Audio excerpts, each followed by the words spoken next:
Today's scripture is taken from Psalms 55, verse 22, and it says, "Cast your burden upon the Lord, and he will sustain you.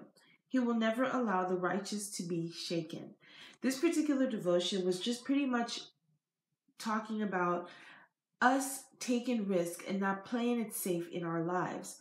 Yes, we live a life of, some of us have a nice, decent life, whereas other ones of us don't.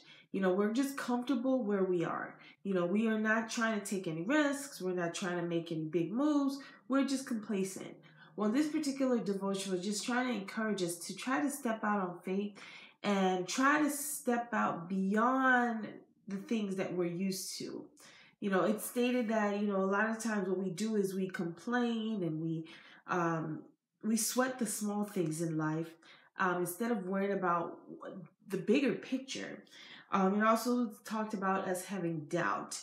As we go through life, there's a lot of doubts that we have. And honestly, if we were not playing it safe and we were actually trying to be go-getters, we wouldn't have as much doubt.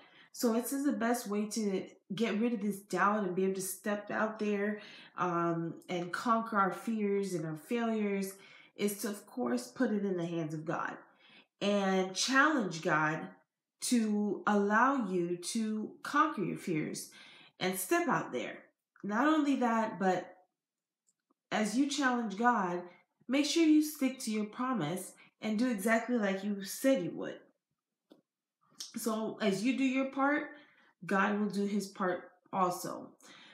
And the last part of this devotion, it says, don't ask him to lead you to a safe place.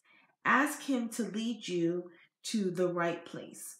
So sometimes we don't know exactly where we're going to end up or what we're going to do with our lives. But if we just put it in our hands of God, he will help us to conquer those fears and get over those things that are preventing us from living the best life that we can. I know for me, I am putting all my trust and all my everything in the hands of God because I want him to work his magic as I try to work and do my way so that I don't have a life that is playing it safe, but a life that is functional, a life that is great, a life that is fulfilling, one where I'm proud of. So today I encourage you to pray about, taking chances on life. Taking chances in life is what you should pray for and not playing it safe.